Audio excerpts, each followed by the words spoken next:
Solidarity forever. Federal labor charges against both Donald Trump and Elon Musk. The charges are tied to particular comments made during Trump's X interview with Elon Musk yesterday.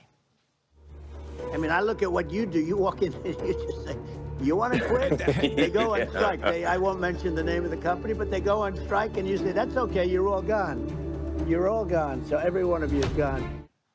A senior advisor for the Trump campaign released a statement saying, in part, quote, this frivolous lawsuit is a shameless political stunt intended to erode President Trump's overwhelming support among America's workers. Elon Musk has not. Bro, you can't. What do you mean?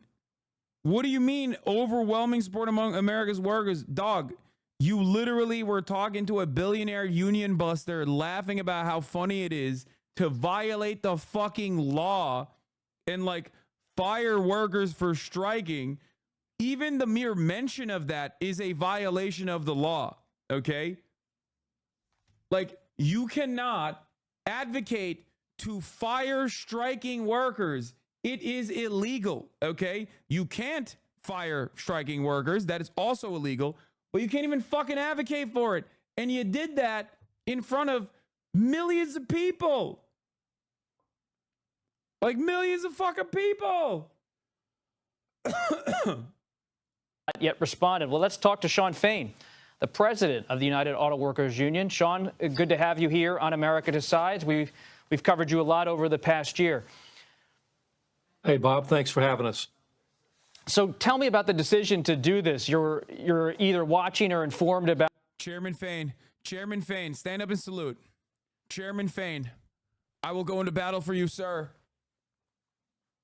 Chairman Fain, give me my orders. My goat. About the comments made by Musk and Trump, and you decide to file these federal labor charges. What was behind the decision and to do it so quickly? Look, because this is the problem. Yeah.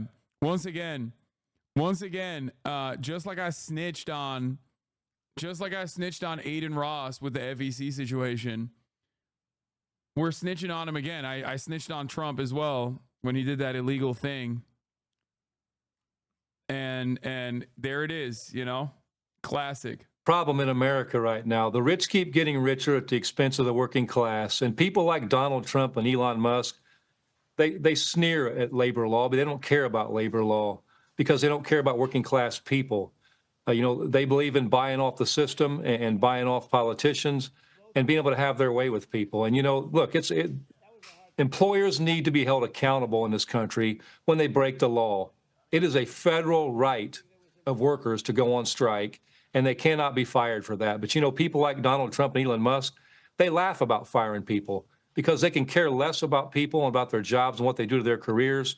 All they care about is the billionaire buddies and taking more wealth. And so this is a which side are you on election. And that's why working class people will vote for Kamala Harris and Tim Walz, because they're one of us. And Donald Trump and Elon Musk represent everything that this nation stands against. Shawn, give me your assessment, the real sense of things on the ground among workers, especially in the UAW. They had a Democratic candidate who was walking the picket lines with them, and they have an ally in Vice President Harris. But Joe Biden, as president, has this 50-plus years in public life, building the relationships with labor.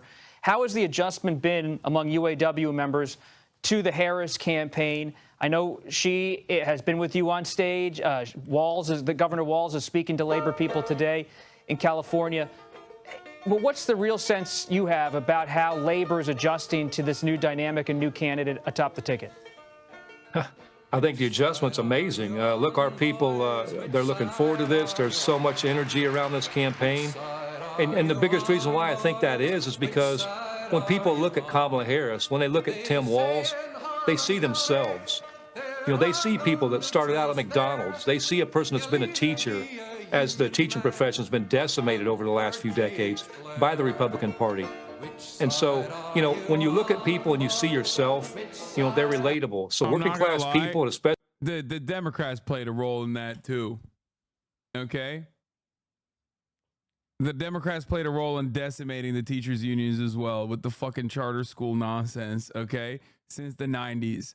You know, we'll let this one slide. Chairman Fain, that's my goat. Why do you never talk about Biden taking down the railroad strike? I do. You're just fucking stupid. I have covered it. Especially in UAW, are extremely excited about this campaign. We're ready to go to work to ensure they get elected because we know, looking at Donald Trump, people like him, no one relates to that. I mean, the man was born with a silver spoon in his mouth. Daddy gave him millions to start out, and Daddy bailed him out of, service to this country, and that's been his story in life. He serves no one but himself.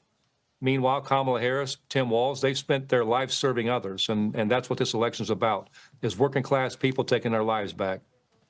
Shawn, last time we caught up, we were in Chattanooga, Tennessee, and you've been working to unionize different automobile plants in Tennessee and elsewhere. And you look at the political map, a lot of the political map and some of these emerging battlegrounds in the Deep South and the South overlap with your targets as a labor leader.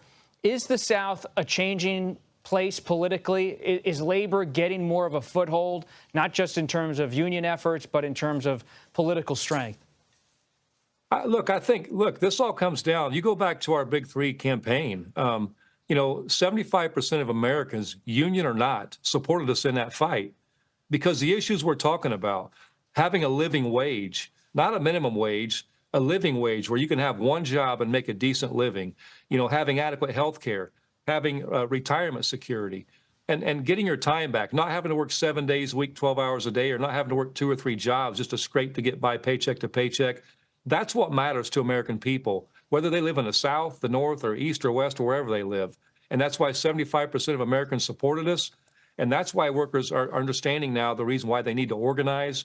And I believe that's what this election's about. When you look at these two candidates, you can't see a more stark contrast. You have working class people on one side with Kamala Harris and Governor Tim Walz, and you have billionaires and people that represent the billionaire interest on the other side, and Donald Trump and J.D. Vance. And so it's a very clear picture for us. And I believe you're going to continue to see a shift over time with where people stand in this country. You mentioned billionaires a lot in your public remarks here in our conversation as well. But there is a push by the Trump campaign to connect with labor, especially on the issue of immigration, talking about the border, framing that as an economic argument for workers across the country as a reason to go with Republicans. And Republicans hosted the Teamsters at the Republican National Convention. When you are encountering a UAW member who says, and I've met some of them covering the UAW, who says, look, I'm a traditional Democratic voter, but I like what Trump's saying on immigration. That's pushing my vote toward him. What do you say?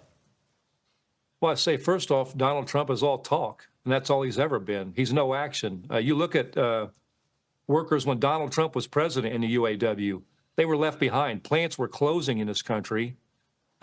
Workers at Lordstown in Ohio, their plant closed under Donald Trump. He told those workers, don't sell your houses, and then he did nothing to help save that situation. Those workers were sent all over the country to work at other plants. And under Kamala Harris, under Joe Biden, those workers are now returning back to Lordstown because they put a battery plant in that town. So, look, when Trump and him talk about immigration, Dude, why do so many people keep saying kick video, kick video, kick video in this chat? Like, I said I would get to it if I have time. Obviously, it's not...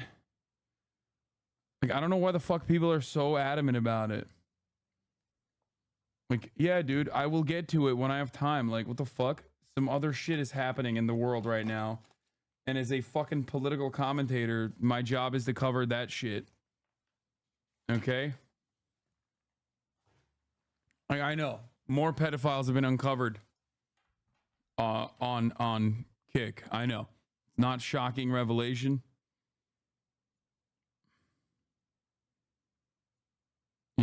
That's how the billionaire class makes their living. They want to keep working class people divided. It's divide and conquer. It's the oldest trick in the book. They want to point a finger at the frustration for working class people in this country and why your life sucks right now. And the reason your life sucks is they want you to blame it on a black person, an LGBTQ plus person, or they want you to blame it on some destitute and desperate person trying to find a better life by crossing the border. And it's a shame, but that's what these people are. They play divide and conquer and hoping that works. But, they think we're stupid. They think working class people are stupid, and we're not. We know this game. We know better than that. And at the end of the day, it's what we bring home every day, why we work. We work to have a decent standard of living and a decent quality of life. And again, I go back to that. That's what this is all about. And Donald Trump doesn't care at all about that. All he cares about is extracting more wealth for him and his billionaire buddies, while working class people continue to get left behind. Shawn, final thing here. When I spoke to President Biden last week, he said he's going to work with Governor Shapiro and go spend a lot of time in Pennsylvania. That's a battleground. We know union members are important there for a Democrat to win Pennsylvania. So put Pennsylvania to the side. Where else do you believe President Biden should be utilized to make sure labor support is stoked in the coming weeks? Look, I mean, there's a lot of, battleground states we're looking at, Michigan, Ohio, Pennsylvania, Wisconsin, Arizona, Georgia. I mean, but, ultimately it's just this. I mean, I believe it's just talking about the successes of the Biden-Harris administration and what they've done to bring jobs to America, something Donald Trump didn't do. Donald Trump likes to talk about the auto industry and how he's going to save it.